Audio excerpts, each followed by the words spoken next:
Acting Commissioner of Police Mcdonald Jacob was asked by member Jayanti Lachmidial if he would support a higher penalty for police officers who are found to be abusing the authority and power they have by sharing intimate images related to a case that is not a part of their legitimate performance.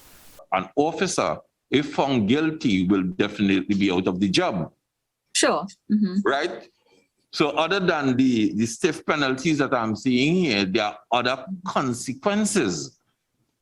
So in that regard, I will feel that is in fact sufficient. And I don't believe that there is need to really increase the penalties per se. And while the TTPS doesn't agree with an increase in the penalty for officers, Acting Superintendent in charge of the Gender-Based Violence Unit, Claire Guy Allen, said the fine must be increased for adults when the victims are children. So with the hefty fines, it will act as a deterrent to would-be perpetrators in Trinidad and Tobago. But if a child has committed one of the acts, the TTPS makes this recommendation for the legislation.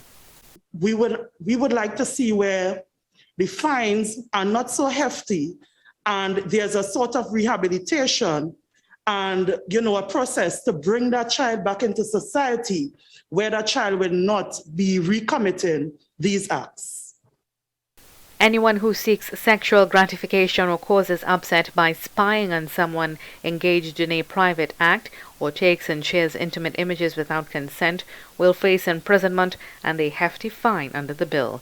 A magistrate's court can impose 2 years jail and a $250,000 fine, while at the High Court the penalty is 5 years jail and a $750,000 fine.